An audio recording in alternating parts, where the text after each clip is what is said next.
Okay. तो बच्चों ये नीट 2022 का सवाल है। 2022 में 3 सवाल आए थे, मतलब काफी ज्यादा पूछा गया था। चलिए पढ़ते हैं। कह रहा है the ratio of magnitude of magnetic field and electric field intensity of a plane electromagnetic wave in free space of permeability mu naught and permittivity epsilon naught is. देखिए, हम सब समझते हैं बेटे ना, जो इलेक्ट्रोमैग्नेटिक वेव होती है उसमें इलेक्ट्रिक और मैग्नेटिक फील्ड दोनों कंपोनेंट होते हैं और दोनों साइनसॉइडली वेरिएबल होते हैं, मतलब लगातार वेरी करते हैं। प्लस अगर आपको मैं विजुअलाइजेशन दिखाऊं तो ये आपको दिखा रहा है इसमें कि देखिए, जो ब्लू वाला है वो इलेक्ट्रिक फील्ड वेरी कर रहा है, जो रेड वाला है मैग्नेटिक फील्ड वेरी कर रहा है। ठीक है। और हमसे पूछ रहा है कि रेशियो बताना है मैग्नेटिक फील्ड और इलेक्ट्रिक फील्ड के मैग्नीट्यूड का। बेटे ध्यान रखना, यहाँ पे बहुत छोटा सवाल है लेकिन इसमें एक इंपॉर्टेंट बात भी है। मैग्नेटिक फील्ड को हम लोग बी से लिखते हैं, इलेक्ट्रिक फील्ड को ई से लिखते हैं। बेटे ये मैग्नेटिक फील्ड बी है और ये इलेक्ट्रिक फील्ड है, इनका रेशियो चाहिए हमें। ठीक है। एक चीज ध्यान रखिएगा कि इलेक्ट्रोमैग्नेटिक वेव में इलेक्ट्रिक फील्ड और मैग्नेटिक फील्ड जो दोनों होते हैं ना बेटे, ये सेम फेज में होते हैं। मतलब जब ई मैक्सिमम होता है ना तभी बी भी मैक्सिमम होता है, जब ई जीरो होता है तब बी भी जीरो होता है। ठीक है। अब इसका मतलब क्या है कि जिस मोमेंट का बी लेना होता है ना उसी मोमेंट का ई भी लेना होता है। और हम सब समझते हैं बेटे कि निकालना तो ये है, लेकिन हमें एक फॉर्मूला आता है जिसमें हम जानते हैं कि इलेक्ट्रिक फील्ड और मैग्नेटिक फील्ड का जो रेशियो होता है वो इलेक्ट्रोमैग्नेटिक वेव के स्पीड के बराबर होता है। और बेटे हमारे जो वेव है वो देखिए फ्री स्पेस में जा रहा है। फ्री स्पेस मतलब परफेक्ट वैक्यूम में, और वैक्यूम में जो स्पीड होती है उसको हम सी से लिखते हैं। ठीक है। बेटे हमसे ई बाई बी नहीं पूछा है, हमसे इसी का उल्टा बस पूछ दिया है। हमसे कह रहा है बताइए बी बाई ई कितना होगा। तो बेटे इसी का उल्टा कर दो बस। सी का उल्टा कितना हो जाएगा, 1/c। तो बहुत आसान सवाल है, तो बेटे क्या आंसर हो जाएगा इसका, सी। हो गया। चलिए, अभी 2022 में 2 सवाल और भी थे बेटे, उसको भी करते हैं। चलिए आइए पढ़िए सब लोग इसको। बेटे बोल रहा है इसमें कि when light propagate through a material medium of relative permittivity epsilon r and a relative permeability mu r. The velocity of light v is given by। इसमें एक चीज का ध्यान देना बेटे, आपसे बोला है लाइट। देखिए लाइट भी एक इलेक्ट्रोमैग्नेटिक वेव होती है। तो जितनी भी प्रॉपर्टी हम लोगों ने इलेक्ट्रोमैग्नेटिक वेव का पढ़ा है वो सब यहाँ पे लगा सकते हैं। तो बेटे हम सिंपल क्या करेंगे, लाइट को साइड में करेंगे, हम लोग इलेक्ट्रोमैग्नेटिक वेव समझ के इसको पूरा पढ़ेंगे। तो बेटे दे रखा है, कोई मीडियम दे रखा है, उसकी प्रॉपर्टी अपनी दे रखी है।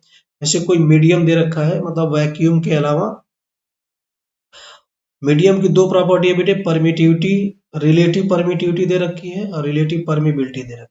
ठीक है। मीडियम की जो एब्सोल्यूट प्रॉपर्टी होती है बेटे ना, एब्सोल्यूट जो होती है वो एप्सिलॉन होती है और परमिबिलिटी म्यू होती है। एप्सिलॉन को क्या पढ़ते हैं, उस पर्टिकुलर मीडियम की परमिटिविटी। ठीक है। म्यू को क्या पढ़ते हैं, उस मीडियम की परमिबिलिटी। और हमसे कह रहा है कि velocity of light is v is given by, हमें स्पीड निकालना है। फिर से वही फॉर्मूले है बेटे, अगर इलेक्ट्रोमैग्नेटिक वेव की अगर आप बात करेंगे तो इस तरह से वेरी करता है। अब हमें ये बताया जाता है बेटे कि जो स्पीड होता है इलेक्ट्रोमैग्नेटिक वेव का, उसका एक फॉर्मूला होता है, v बराबर 1/रूट म्यू एप्सिलॉन। ये कब लगाओगे, जब वैक्यूम के अलावा किसी और मीडियम में लिखना हो। तो बेटे ये मीडियम में स्पीड है। ठीक है।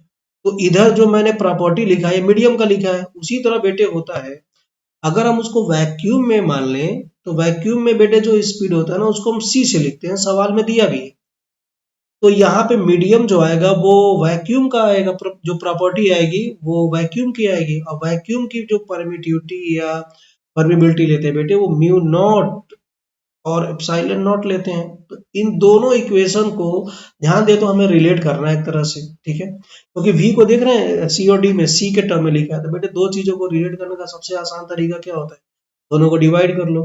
तो अब लिखोगे बेटे v बाई सी, तो v बाई सी आपको क्या मिल जाएगा, यहाँ से 1 रूट के अंदर हो जाएगा म्यू नॉट एप्सिलॉन नॉट बेटे म्यू और एप्सिलॉन। इसको मैं अगर थोड़ा रीअरेंज करके लिखूं बेटे तो इसको मैं ऐसा लिख सकता हूँ, म्यू अपॉन म्यू नॉट, और इसको मैं लिख सकता हूँ एप्सिलॉन अपॉन एप्सिलॉन नॉट। और आप समझते होंगे बेटे जो म्यू बाई म्यू नॉट होता है ना, इसी को बोलते हैं म्यू आर, रिलेटिव परमिबिलिटी। और जो एप्सिलॉन बाई एप्सिलॉन नॉट होता है इसको बोलते हैं रिलेटिव परमिटिविटी। ठीक है, तो बेटे यहाँ फाइनली v की वैल्यू कितनी हो जाएगी, बस मल्टीप्लाई कर दीजिए तो ये आंसर हो जाएगा म्यू आर एप्सिलॉन आर। बेटे किससे मैच कर रहा, सी। तो ये भी आसानी सवाल था, कुछ भी खास नहीं बोलेंगे इसको, बस फॉर्मूला याद रखिए, थोड़ा सा कैलकुलेशन, बस आंसर हो जाएगा। चलिए 2022 में एक और क्वेश्चन था बेटे, उसकी तरफ बढ़ते हैं। हाँ ये पढ़िए बेटे, इसमें कह रहा है कॉलम मैच करना है, कुछ लिस्ट वन में कुछ इलेक्ट्रोमैग्नेटिक वेव दे रखे हैं और लिस्ट टू में दे रखा है। ठीक है बेटे, हम लोग कुछ नाम कॉमन जानते हैं जैसे radio wave, microwave, infrared radiation और एक्सरे। हम नाम तो सुने हैं, अब इसमें कह रहा है कि वेवलेंथ का क्या ऑर्डर होता है। ठीक है, वेवलेंथ की कुछ वैल्यू देके आपसे पूछ रहा कौन किसके करस्पॉन्डिंग होगा। बेटे कभी भी ध्यान रखना, एग्जैक्ट वैल्यू आपसे नहीं पूछेगा, ठीक है ना, रेंज आपको दिमाग में रखना होता है। मैं थोड़ा यहाँ आइडिया दे देता हूँ। जनरली बेटे जो हम वेव पढ़ते हैं ना, जो इलेक्ट्रोमैग्नेटिक वेव, उसमें कुछ होते हैं गामा, एक को गामा बोलते हैं, फिर बेटे एक्सरे बोलते हैं, एक्सरे के बाद होता है बेटे अपना यूवी, फिर होता है विजिबल, फिर होता है इंफ्रा, फिर होता है बेटे ये अपना माइक्रोवेव, फिर होता है रेडियो वेव। ये आपको ऑर्डर याद रखना पड़ेगा। और बेटे इसमें जो वेवलेंथ होती है, जैसे जैसे आप इधर राइट में जाओगे ना, वेवलेंथ बढ़ती है, और जो फ्रीक्वेंसी होती है ये घटती है। फ्रीक्वेंसी घटने से इसकी एनर्जी भी घटती है, जो भी इनके करस्पॉन्डिंग फोटॉन्स होगा। ठीक है, तो बेटे ये हम लोग सब जानते हैं कि इस ऑर्डर में होते हैं। और एग्जैक्ट वैल्यू की बात करें ना बेटे, तो जो गामा रे होते हैं वो 0.1 एंगस्ट्रॉम से छोटे होते हैं, और जो एक्सरे होता है 0.1 एंगस्ट्रॉम से लेके 100 एंगस्ट्रॉम के बीच में होता है। ठीक है, और जो यूवी होती है वो 100 एंगस्ट्रॉम से लेके 3800 एंगस्ट्रॉम यहाँ तक होता है। और जो विजिबल होती है वो 3800 एंगस्ट्रॉम से शुरू होके 7800 एंगस्ट्रॉम तक जाता है, और बाकी इसके ऊपर होते हैं। ठीक है, आप इतना भी वैल्यू अगर याद रखेंगे तो आपके लिए बड़ा आसान हो जाएगा। अब इससे क्या पता चल रहा है कि जो लेफ्ट में है, जैसे कि सबसे लेफ्ट में गामा है, तो गामा की जो वेवलेंथ होगी वो सबसे कम होगी, उसके बाद एक्सरे का होगा, उससे बड़ा यूवी का होगा, उससे बड़ा विजिबल का होगा। अच्छा विजिबल में एक बात और ध्यान रखना बेटे, विजिबल को लिखते हैं ना ये विबग्यो, तो इसी ऑर्डर में भी ये इनका भी वेवलेंथ बढ़ता है। जैसे कोई पूछे तो आप बोल सकते हैं कि रेड का वेवलेंथ तो बाकी कलर के हिसाब से सबसे ज्यादा होता है, ठीक है, वॉयलेट वाले का वेवलेंथ सबसे कम होता है। ठीक है, तो ये ऑर्डर भी याद रखना है कि किसका बढ़ना है किसका घटना है, प्लस ये भी दिमाग में रखिएगा कि कौन किस रेंज में होता है। जैसे कि मैंने यहाँ लिखा है ना आपके सामने, ये रेंज बेटे, ये रेंज भी गामा रे 0.1 एंगस्ट्रॉम से कम होगा, एक्सरे 0.1 से 100 के बीच में होगा, और जो यूवी होगी वो 100 एंगस्ट्रॉम से लेकर 38 एंगस्ट्रॉम के बीच में होगा। तो ये याद रखना पड़ेगा आपको। ठीक है, क्योंकि देखिए आपके सामने सवाल आया, एक बार नहीं कई बार आया हुआ है ऐसे सवाल। तो बेटा बात है आंसर पे मैच करने पे, तो हमको ये पता चल रहा है कि जो गामा रे है वो सबसे कम होगा वेवलेंथ, लेकिन गामा रे तो हमारे सवाल में दिया नहीं, हमको एक्सरे दिया हुआ है। तो फिर भी जो भी यहाँ पे ऑप्शन हमारे पास अवेलेबल है उसमें जो सबसे कम वेवलेंथ होगी वो एक्सरे की हो जाएगी।